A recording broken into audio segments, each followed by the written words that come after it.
होता है, इसके बारे में हम यहाँ अध्ययन करेंगे। मोटापा वो स्थिति होती है जब अत्यधिक शारीरिक वसा शरीर पर इस सीमा तक एकत्रित हो जाती है कि वह स्वास्थ्य पर हानिकारक प्रभाव डालने लगती है।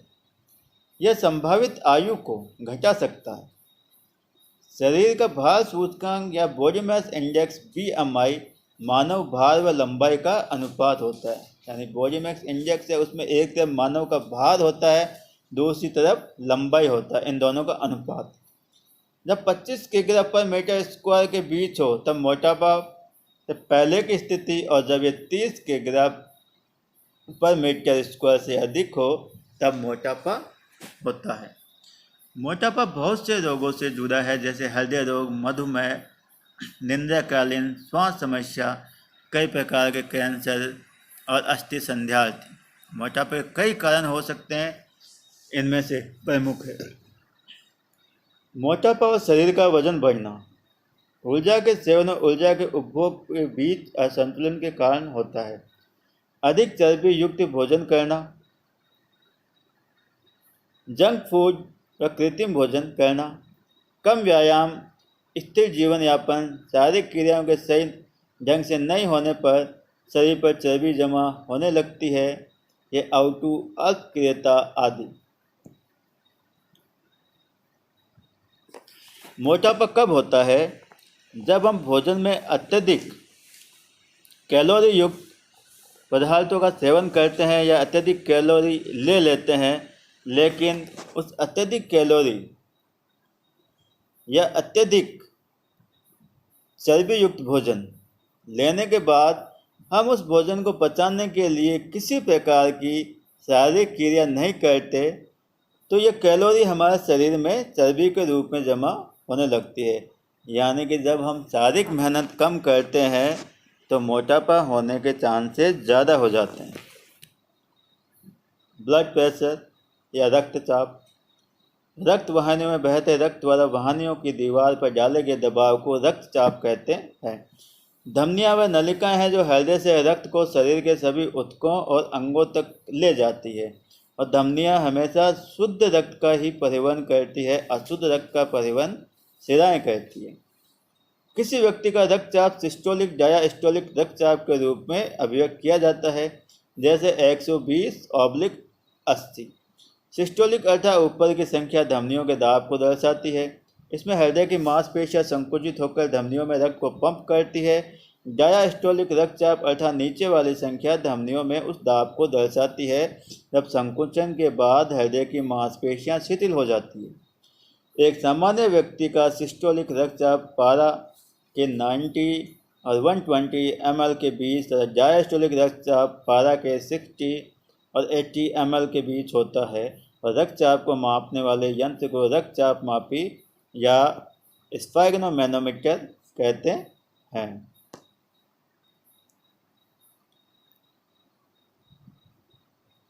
(1733) में स्टीफन हेल्स ने पहली बार रक्तचाप घोड़ों में मापा। 1983 में कापलन ने रक्तचाप को परिभाषित किया। अब निम्न रक्तचाप क्या होता है? वह दाब जिसमें धमनियों और नसों में रक्त का प्रवाह कम होने के लक्षण या संकेत दिखाई देते हैं।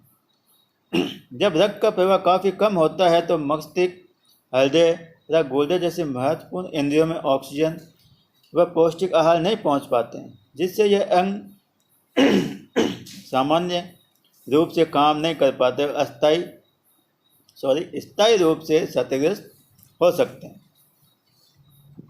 उच्च रक्तचाप। धमनियों में अधिक दाब के कारण उच्च रक्तचाप धमनियों में अधिक दाब के कारण है। निम्न में दाब कम होता है और उच्च में दाब अधिक होता है। यह चिंता, क्रोध, ईर्ष्या, भ्रम, कई बार आवश्यकता से अधिक भोजन खाने से, मैदे से बने खाद्य पदार्थ, चीनी, मसाले, तेल, घी, अचार, मिठाइयाँ, मांस, चाय, सिगरेट व शराब के सेवन से, श्रमहीन जीवन व व्यायाम के अभाव से हो सकता है। उच्च रक्तचाप का समय पर निदान महत्वपूर्ण है। ऐसे मरीजों को पोटेशियम युक्त भोजन करना चाहिए, जैसे ताज़े फल, डिब्बे में बंद सामग्री का प्रयोग बंद कर दें, या डिब्बा बंद भोजन जो भी आप करते हैं वो आप बिल्कुल बंद कर दें। भोजन में कैल्शियम, और कैल्शियम के लिए अच्छा स्रोत है दूध, और मैग्नीशियम की मात्रा संतुलित करनी चाहिए। रेशे युक्त पदार्थ खूब खाएं, यानी हरी सब्जियां खूब लें। संतृप्त वसा की मात्रा कम करनी चाहिए, जो मांस में होती है, वनस्पति घी में होती है, इसे बहुत कम लें। इसके साथ ही जो सबसे महत्वपूर्ण बात है, आपको नियमित रूप से व्यायाम करना चाहिए, फिजिकल एक्टिविटीज होनी चाहिए। खूब तेज लगातार 30 मिनट तक पैदल चलना सर्वोत्तम व्यायाम है। योग, ध्यान, प्राणायाम रोज करना चाहिए। धूम्रपान व मदिरापान नहीं करना चाहिए। ये बातें हमें पता है कि धुआं, सिगरेट वगैरह है, बीड़ी वगैरह है, और मदिरापान ये हमारे शरीर के लिए हानिकारक है। उनके पैकेट के ऊपर भी लिखा है कि स्वास्थ्य के लिए हानिकारक है। फिर भी आम जनता इस बारे में जागरूक होकर भी गलतियां करती है। नशीले पदार्थ आनंद का भ्रम उत्पन्न करने की दृष्टि से कई लोग विभिन्न प्रकार के नशीले पदार्थों का उपयोग करते हैं। धीरे धीरे उन्हें इन पदार्थों की आदत हो जाती है और वे अधिक नशीले पदार्थों का उपयोग करने लगते हैं। प्रत्येक नशीला पदार्थ मानव शरीर पर कुप्रभाव डालता है तथा उसे स्थायी रूप से रोगी बना देता है। समाज में प्रचलित कुछ नशीले पदार्थ व उनके कुप्रभावों का संक्षिप्त विवरण निम्न है। नशीले पदार्थ जब शुरुआत में लोग लेते हैं तो उन्हें मज़ा आता है और उस समय उन्हें लगता है कि शरीर के अंदर कुछ स्पेशल हो रहा है, लेकिन धीरे धीरे जब ये उनकी लत बन जाती है तो उसके बाद इनका जो हानिकारक प्रभाव वो उनके शरीर पर, उनके व्यवहार पर और उनके मानसिक स्थिति पर दिखाई पड़ता है। अब नशीले पदार्थ कौन कौन से हैं? गुटखा। गुटखे के बारे में आपने सबने सुना है। आजकल गुटखा इतना फेमस हो गया है कि छोटा हो, किसी भी उम्र का हो, 5 साल, 10 साल, 15, 20 लोग गुटखा खाना शुरू कर देते हैं। पाउच संस्कृति के प्रसार के कारण गुटखा हर गांव गले तक उपलब्ध है, यानी गुटखा हर जगह अवेलेबल है। ज़्यादा महंगा भी नहीं होने के कारण लोग इसके सस्ते नशे के रूप में इसका यूज़ करने लग जाते हैं। महिलाओं, बच्चे भी इसका प्रयोग खुलकर करने लगे हैं और गुटखे के प्रयोग से आर्थिक हानि के साथ शारीरिक नुकसान भी होता है। बहुत ज़्यादा गुटखे खाने से आपके जो जबड़े होते हैं, इनकी जो मांसपेशियां वो इतनी कठोर हो जाती है कि आप खाना खाने के लिए अपना मुंह तक नहीं खोल पाते, और ये होता है सब म्यूकस फाइब्रोसिस रोग के कारण। संश्लेषित पदार्थों में से कई कैंसर जन्य होने की संभावना होती है। इसके बाद है तंबाकू।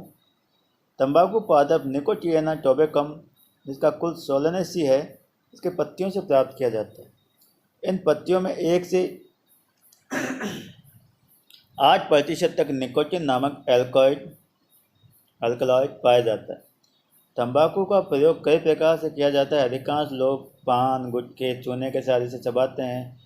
कुछ लोग इसके पाउडर को सूंघने या मंजन की तरह दांतों व मसूड़ों पर मलने में करते हैं। तंबाकू को बीड़ी, सिगरेट, चिल्लम, सिगार, हुक्का या अन्य रूप से उपयोग किया जाता है। अब तंबाकू से होने वाली हानियाँ क्या है? पहले नंबर, तंबाकू के निरंतर संपर्क में आने से मुंह, जीभ, गले व फेफड़ों आदि का कैंसर होने की संभावना बढ़ जाती है। तंबाकू में उपस्थित निकोटीन धमनियों की दीवारों को मोटा कर देती है, जिससे रक्तदाब व हृदय स्पंदन की दर बढ़ जाती है। गर्भवती महिलाओं द्वारा तंबाकू का सेवन करने पर भ्रूण विकास की गति मंद पड़ जाती है। सिगरेट के धुएं में उपस्थित कार्बन मोनोऑक्साइड लाल रुधिर कणिकाओं को नष्ट कर रुधिर की ऑक्सीजन परिवहन की क्षमता कम कर देती है। सिगरेट, बीड़ी आदि के दुष्प्रभाव उसका सेवन करने वाले के साथ पास में बैठने वालों पर भी होता है, क्योंकि वातावरण में फैला निकोटीन युक्त धुआं हवा के साथ उनके फेफड़ों में भी पहुंचता है। कुछ लोग ये कहें कि हम सिगरेट नहीं पीते, हम किसी प्रकार का धूम्रपान नहीं करते, लेकिन यदि उनकी संगत में उनके यार दोस्त यदि सिगरेट का, बीड़ी का सेवन करते हैं और वो उनके पास बैठे रहते हैं, तो वो चाहे सिगरेट या बीड़ी मत पिए, लेकिन जो धुआं है वो तो अपने अंदर, उनके शरीर के अंदर जाएगा और इसी धुएं में निकोटीन होता है। ये आपके लंग्स में, फेफड़ों में पहुंचेगा और ये आपको उतना ही बीमार करेगा जितना कि वो सिगरेट और बीड़ी पीने वालों को बीमार करता है, उतना ये आपको बीमार करेगा। तो ऐसे लोगों की संगति से आपको दूर रहना चाहिए। यही कारण है कि कानून बनाकर सार्वजनिक स्थानों पर धूम्रपान पर रोक लगा दी गई है। प्राप्त जानकारी के अनुसार विश्व में प्रतिवर्ष 60 लाख से ज़्यादा लोग तंबाकू का उपयोग करने के कारण असामयिक मौत का शिकार हो जाते हैं। इनमें से लगभग 50 लाख तंबाकू के प्रत्यक्ष सेवन से तथा 10 लाख की मृत्यु अप्रत्यक्ष सेवन से होती है। इसके बाद अल्कोहल यानी कि मदिरा। मदिरा कई प्रकार से बनाई जाती है, मगर सभी में नशे का कारण एक ही पदार्थ होता है, वो है एथिल अल्कोहल। विभिन्न प्रकार की मदिराओं में इसका प्रतिशत भिन्न भिन्न होता है, कहीं में ज़्यादा होता है, कहीं में कम होता है। मदिरा सेवन की प्रवृत्ति निरंतर बढ़ रही है और इसके दुष्प्रभाव सामने आ रहे हैं। मदिरा सेवन पर मानव के स्वास्थ्य पर जो प्रभाव होते हैं वो है मदिरा पान से अल्कोहल,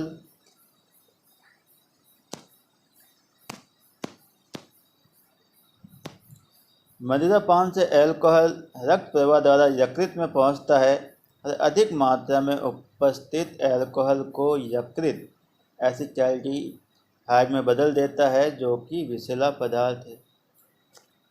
अल्कोहल के प्रभाव से व्यक्ति के शरीर का सामंजस्य एवं नियंत्रण कमजोर हो जाता है, जिससे कार्य क्षमता क्षीण होती है और दुर्घटना की संभावना बढ़ जाती है। अल्कोहल से स्मरण क्षमता में कमी आती है तथा तंत्रिका तंत्र प्रभावित होता है। इसके प्रभाव से वसीय यकृत रोग हो जाता है, जिससे प्रोटीन व कार्बोहाइड्रेट संश्लेषण पर प्रभाव पड़ता है और इससे व्यक्ति की आर्थिक स्थिति कमजोर होती है तथा सामाजिक प्रतिष्ठा को ठेस पहुंचती है। अफीम। अफीम पादप पेपेवर सोमनिफेरम के कच्चे फल से प्राप्त दूध के सुखाने से बनता है। दूध में लगभग 30 प्रकार के एल्कलॉइड पाए जाते हैं। इनमें से मॉर्फिन, कोडीन, निकोटीन, सोमनिफेरिन, पेपेवरिन प्रमुख है। मॉर्फिन व कोडीन का प्रयोग दर्द निवारक दवा बनाने हेतु किया जाता है, इस कारण इसकी खेती की जाती है। यानी कि अफीम है, ये दवाइयों के काम में आता है। ये मॉर्फिन व कोडीन दर्द निवारक दवाओं बनाने के लिए काम में आने के कारण इसकी खेती की जाती है। शांति व आनंद की अनुभूति प्राप्त करने के लिए अफीम या उससे बने नशीले पदार्थ हेरोइन का उपयोग कई लोगों द्वारा किया जाता है। ग्रामीण क्षेत्रों में गम या खुशी के अवसरों पर अफीम की मनुहार करने की प्रथा आज भी है। ग्रामीण क्षेत्रों में कई माताएं अपने छोटे बच्चों को सुलाने के लिए अफीम खिलाती है, जो कि बहुत ज़्यादा गलत है। कोई भी कारण हो, अफीम का सेवन व्यक्ति को उसका आदी बना देता है। प्रारंभ में कम मात्रा ली जाती है, परंतु धीरे धीरे मात्रा को बढ़ाने में मजबूर हो जाते हैं। अफीम के डोजे उबाल कर पीने की लत भी बहुत लोगों में होती है।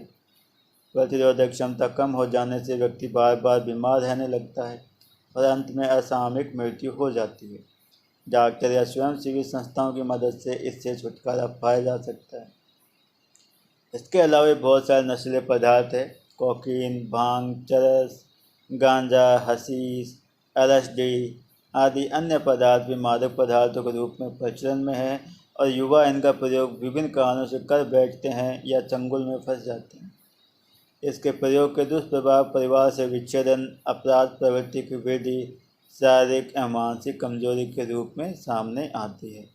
यानी कि किसी भी प्रकार के नशीले पदार्थों का यदि आप सेवन करते हो तो वो न केवल आपकी सामाजिक स्थिति बल्कि आर्थिक स्थिति और उससे भी ज़्यादा महत्वपूर्ण, वो आपको शारीरिक और मानसिक रूप से कमज़ोर करेगी, आपको बीमार करेगी।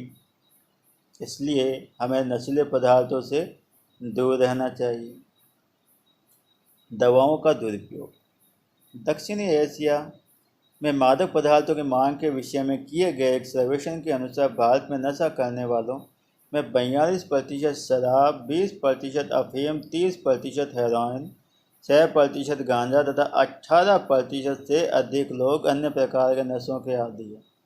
रिपोर्ट के अनुसार डॉक्टर के पर्चे पर मिलने वाली दवाओं जैसे मॉर्फिन, पैथोजिन,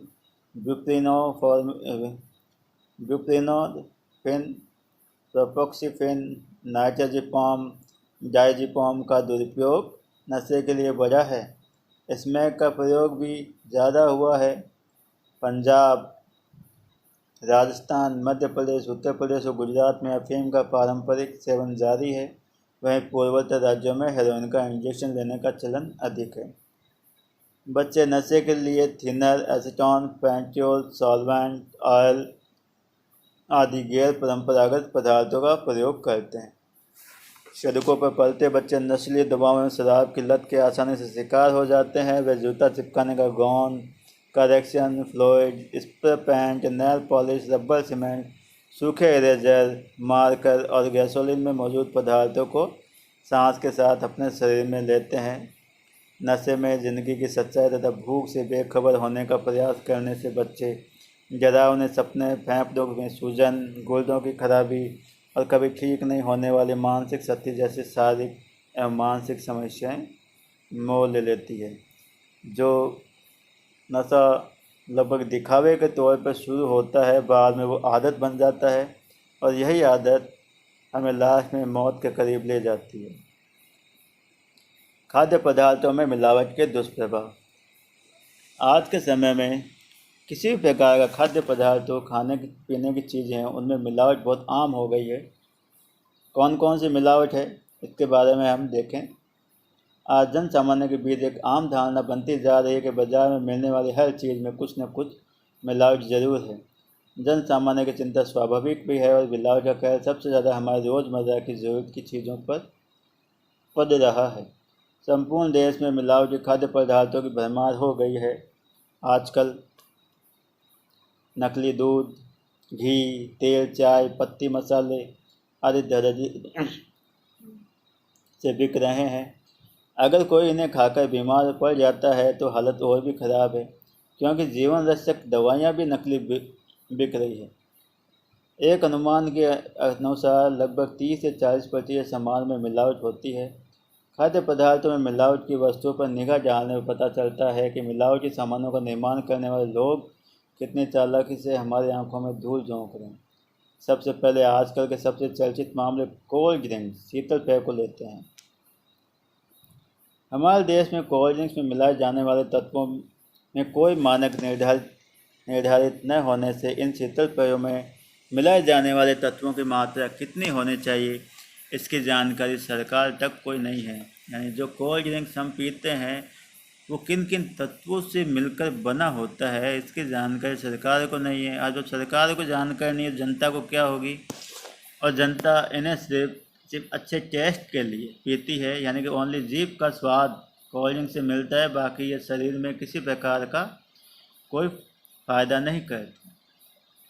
दरअसल कोल्ड ड्रिंक्स में पाए जाने वाले लिंडेन, डीडीटी, मेलाथियन और क्लोरपायरिफॉस कैंसर, स्नायु, प्रजनन संबंधी बीमारी और प्रतिरक्षा तंत्र में खराबी के लिए जिम्मेदार माने जाते हैं। कोल्ड ड्रिंक्स के निर्माण के समय इनमें फास्फोरिक अम्ल डाला जाता है, जो दांतों पर सीधा प्रभाव डालता है। उसमें लोहे तक को गलाने की क्षमता होती है। फास्फोरिक अम्ल जो लोहे को गला देता है, ऐसी चीज़ जो कोल्ड ड्रिंक्स में मिली है, जब हम उस कोल्ड ड्रिंक्स को पीते हैं तो हमारे शरीर में उसकी क्या क्रिया होगी, ये आप खुद सोच लीजिए। इसी तरह इसमें मिला एथिलीन ग्लाइकोल रसायन पानी को 0 डिग्री तक जमने नहीं देता है। इसे आम भाषा में मीठा जहर कहा जाता है। इसी प्रकार बोरिक, एरिथ्रोइक और बेंजोइक अम्ल मिलकर कोल्ड ड्रिंक्स को अति अम्लता प्रदान करते हैं, जिससे पेट में जलन, खट्टी डकारें, दिमाग में सनसनी, चिड़चिड़ापन, एसिडिटी और हड्डियों के विकास में अवरोध उत्पन्न हो जाता है। कोल्ड ड्रिंक्स में 0.4 ppm सीसा डाला जाता है जो स्नायु, मस्तिष्क, गुर्दा, लीवर और मांसपेशियों के लिए घातक है। इसमें मिली कैफीन की मात्रा अनिद्रा और सिर दर्द की समस्या उत्पन्न करती है। आजकल दूध भी स्वास्थ्यवर्धक द्रव न होकर मात्र मिलावटी तत्वों का नमूना होकर रह गया है, जिसके प्रयोग से लाभ कम हानियां ज़्यादा है। हालत यह है कि लोग दूध के नाम पर urea, detergent, soda, poster colour और रिफाइंड तेल पी रहे हैं। उत्तर प्रदेश में स्वास्थ्य विभाग की जांच से ये चौंकाने वाला आंकड़ा सामने आया कि राज्य के 25% लोग घटिया, मिलावटी और हानिकारक दूध पी रहे हैं। बाजार में उपलब्ध खाद्य तेल और घी की हालत भी बहुत खराब है। सरसों के तेल में सत्यानाशी के बीज यानी आलमंड और सस्ता पाम ऑयल मिलाया जा रहा है। देसी घी में वनस्पति घी की मिलावट आम हो गई है। मिर्ची पाउडर में ईंट का चूरा, सौंफ पर कृत्रिम हरा रंग, हल्दी में लेड क्रोमेट व पीली मिट्टी, धनिया मिर्च में गंधक, काली मिर्च में पपीते के बीज मिलाए जा रहे हैं। फल और सब्जियों में चटक रंग के लिए रासायनिक इंजेक्शन, ताज़ा दिखने के लिए लेड और कॉपर विलियन का छिड़काव, सफ़ेदी के लिए गोभी पर सिल्वर नाइट्रेट का छिड़काव किया जा रहा है।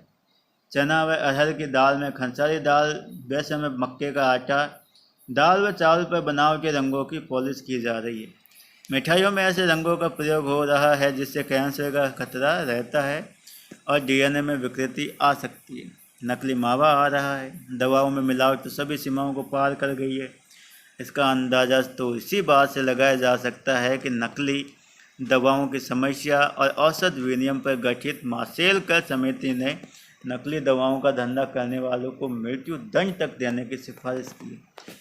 प्रश्न यह उठता है कि आखिर मिलावट के इस महारोग से निपटने में कानूनी रूप से क्या प्रावधान है। सच्चाई तो यह है कि समस्या की जड़ में देश में जरूरी मानकों का अभाव है। सुरक्षित भोजन के संदर्भ में भारत में मुख्य कानून है 1954 का खाद्य पदार्थ अल्प मिश्रण निषेध अधिनियम। इस कानून का नियम 65 खाद्य पदार्थों में कीटनाशकों या मिलावट का नियमन करता है, लेकिन यह नियम दोषी लोगों को सजा दिलाने में लगभग नाकाम साबित हो गए, जिससे ये लोग पकड़े जाने के बाद छूटकर पुनः उसी धंधे में लग जाते हैं। कानून चाहे कितने कठोर बना दिए जाएं, लेकिन जब तक कामचोरी या स्पष्ट अक्षमता, जानबूझकर या गलती से जांच कार्य को कमज़ोर करना, मुकदमों का सही ढंग से चलना, धन शक्ति और राजनीतिक प्रभावों का इस्तेमाल तथा कछुए की चाल से चलती न्याय प्रक्रिया में परिवर्तन नहीं होता है, बात बनने वाली नहीं है। सरकार यदि वास्तव में मिलावट को रोकने के लिए दृढ़ संकल्प हो जाए तो इसमें कोई दो राय नहीं कि उस पर रोक न लग सके। आवश्यकता बस एक ठोस नीति और उस पर उचित क्रियान्वयन की है। महत्वपूर्ण बिंदु इन्हें आप देख लेना। अभ्यासार्थ प्रश्न, ये सवाल आपको करने हैं अपने होमवर्क की कॉपी के अंदर। बहुचयनात्मक प्रश्न है, अति लघुतरात्मक प्रश्न है, लघुतरात्मक है और निबंधात्मक है। इन सभी को आपको अपनी कॉपी में करना है। आपका होमवर्क चेक होगा और आने वाले शनिवार को आपका इसी चैप्टर का टेस्ट लिया जाएगा, तो आप अच्छी तरह तैयारी कीजिए। Okay, thank you.